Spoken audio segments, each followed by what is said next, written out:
आइए देखते हैं, बैठन मजा आएगा। ये सुनो जी, मैंने तुम्हारे लिए पानी गरम करके कपड़े भी निकाल दिए हैं। तुम फटाफट से नहा धोकर तैयार हो जाओ। क्यों? तैयार होके कहीं भंडारे में जिम चलना है क्या? नहीं प्राणनाथ, आप तो जानते ही हो करवा चौथ आ रही है। दिन में उसकी शॉपिंग करने चलना है। लेकिन मेरे पास तो एक भी पैसा नहीं है, फिर शॉपिंग कैसे करेंगे? देखो जी, आप मुझे बेवकूफ मत बनाओ, मैं सब जानती हूँ। आप कल ही सोयाबीन की ट्राली भर के मंडी करने गए थे, इसलिए आज तो बहुत पैसा होगा तुम्हारे पास। देखो भाग्यवान, तुम तो अच्छी तरह से जानती हो हम किसानों की एक ही बीमारी है, हम अपनी फसल का भाव खुद तय नहीं कर सकते और हमारी सोयाबीन बहुत ही कम भाव की लगी है। और सोयाबीन बोने से पहले जो बनिए से कर्जा लिया था उसका कर्जा लौटा दिया है, इसलिए मेरे पास एक भी पैसा नहीं बचा है। हाय राम, इस भिख मंगे परिवार में शादी करके मेरी तो किस्मत फूट गई। अब क्या होगा? देखो, तुम इस तरह अपने आप को कोसना बंद करो और फटाफट तैयार हो जाओ। मैंने अपने जेब खर्चे के लिए कुछ पैसे बचाए थे, मैं उन्हीं से तुम्हारी शॉपिंग करवा दूंगा। ठीक है जी, तुम 2 मिनट रुको, मैं 5 मिनट में अभी मेकअप करके आती हूँ। अरे, हम लोग कोई तेरे पापा की बारात में थोड़ी जा रहे हैं जो मेकअप करके चलना पड़ेगा। अरे बुद्धू, मैं बिना मेकअप के चलूंगी और मार्केट में मेरे काले से थोबड़े को देखकर किसी बच्चे को हार्ट अटैक आ गया तो क्या होगा? ठीक है, जाओ और फटाफट लिपापोती करके आ जाओ। बाबू, देखो मैं आ गई तैयार होके। ठीक है, मैं भी कब से तैयार होके तुम्हारे इंतजार में धूप में खड़ा खड़ा नींद निकाल रहा था। अब चलते हैं, लेकिन ये बताओ तुम्हें क्या क्या खरीदना है? देखो जी, मुझे ज्यादा कुछ नहीं चाहिए, बस एक व्याग्रा गोली और एक लिंडा खरीदना है। अरे अनपढ़ जाहिल औरत, क्या बोली तू? उसे व्याग्रा गोली नहीं, घाघरा चोली कहते हैं। हाँ, जो भी हो, अब देर न लगाओ और गाड़ी स्टार्ट करके फटाफट से भगाओ, वरना तूफान आ जाएगा। क्या बोल रही है तू? अब कौन सा बारिश का मौसम है जो तूफान आ जाएगा? मैं उस तूफान की बात नहीं कर रही हूँ, बल्कि मैं तो तुम्हारी बुढ़िया माई की बात कर रही हूँ। अगर वो आ जाएगी तो हम लोगों को शॉपिंग करने नहीं जाने देगी। Oh, no! तू एक बात कान खोल के सुन ले, अगर वो तूफान नहीं होता ना तो इस तिनके की दुनिया में एंट्री नहीं होती। इसलिए खबरदार, आज के बाद मेरी माँ के बारे में कुछ बोला तो मैं तेरा मुंह तोड़ दूंगा। अरे पूजा बहू, ये क्या है? आज तुम खाना बनाने से पहले ही नहाने बैठ गई, तो खाना कौन बनाएगा? देखो माँ जी, मुझे पहले नहाने दो, उसके बाद बना दूंगी खाना। और अगर तुम्हें ज्यादा भूख लग रही हो तो खुद ही बना लो। हाय राम, मैं जब से ब्याह करके इस घर में आई हूँ तब से काम करते करते मेरे पूरे शरीर पे सफेदी आ गई है और अब भी ये कलमुही मुझे काम करने को बोल रही है। Oh, no! ठीक है, घर का काम मैं कर लूंगी, पर तू इतना जल्दी तैयार होके कहाँ अपना मुंह काला कराने जा रही है? देखो माँ जी, आप अपना मुंह संभाल के बात करो, वरना मैं आपका मुंह तोड़ दूंगी। अरे पूजा, ये क्या है? तुम मम्मी से इस तरह बात क्यों कर रही हो? क्यों जी, मेरी बात से आपको मिर्ची लग रही है तो आपकी मम्मी उनके मुंह से कौन सा शहद टपका रही है?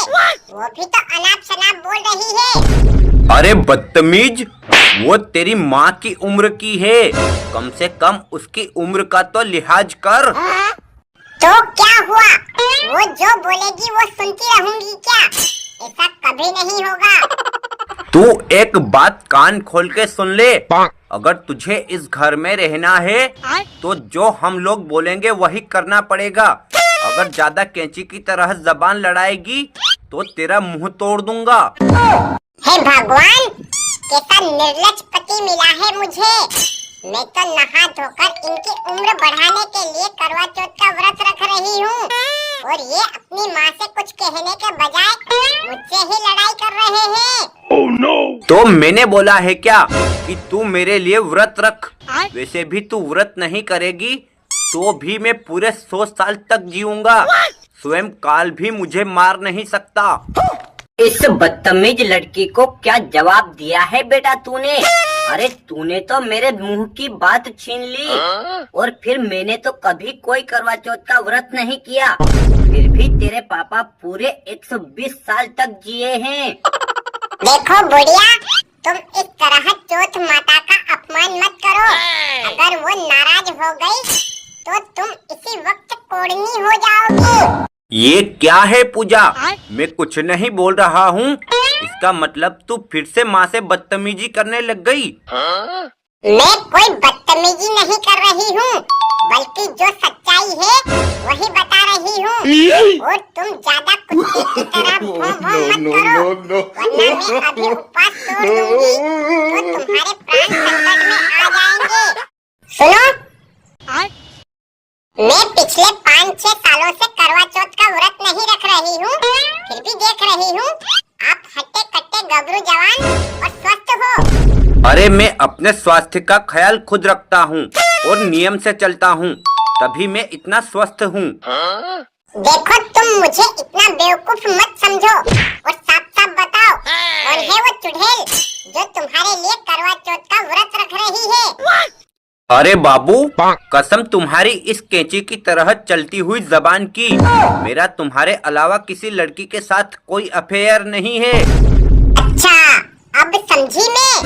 तुम मेरी जबान की झूठी कसम खाके मुझे गूंगी बनाने का सोच रहे हो, ताकि तुम मेरी आंखों के सामने दूसरी लड़की के साथ रंगरेलियां मनाते रहो और मैं कुछ बोल ना पाऊँ।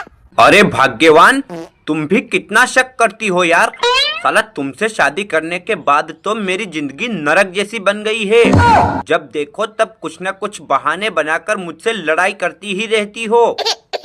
और तुमसे शादी करने के बाद मेरी जिंदगी कौन सी स्वर्ग बन गई है। जब से आई हूँ तब से नौकरानी की तरह काम कर रही हूँ। चलो आज इसी बात पे बर्तन मांज दो। अरे ये कौन सी बात हुई? अगर मैं बर्तन मांजूंगा तो तुम क्या करोगी? तुम बर्तन मांज लो, मैं मेकअप करके तैयार हो जाती हूँ। क्यों? आज तैयार होके तेरी अम्मा की शादी में जा रही है क्या? नहीं नहीं, मार्केट जा रही हूँ शॉपिंग करने। अरे तू पिछले महीने ही तो 10,000 की शॉपिंग करके आई है, उसका बिल तो अभी तक चुकता नहीं हुआ और तू फिर से चल दी शॉपिंग करने। बिल चुकता नहीं हुआ तो मैं क्या करूं? मुझे तो अपने खर्चे के लिए हर महीने 10,000 रुपये चाहिए। एक काम करो, मुझे किसी सेठ के यहाँ 5-10 लाख रुपये में गिरवी रख दो, फिर जिंदगी भर मौज करना। हाँ, मैं भी यही सोच रही हूँ, लेकिन तुम्हें सेठ के यहाँ गिरवी रख दूंगी तो फिर मैं लड़ाई किससे करूंगी? अरे मतलबी औरत, तू मेरे साथ केवल लड़ाई करने के लिए रहती है। और नहीं तो क्या? तुमसे लड़ाई नहीं करूंगी तो नमक लगाकर चाटूंगी क्या? मैं इन रोज रोज के झगड़ों से तंग आके एक दिन संन्यास लेके पहाड़ों में चला जाऊंगा और कभी लौट के नहीं आऊंगा। मैं तुम्हारे पीछे पीछे वहाँ भी पुजारिन बन के आ जाऊंगी और लोग तुम्हें चढ़ावा चढ़ाएंगे और तुमसे पहले मैं ही खा जाऊंगी। दोस्तों, वीडियो अच्छा लगा हो तो इसे लाइक कमेंट और चैनल को भी सब्सक्राइब करें।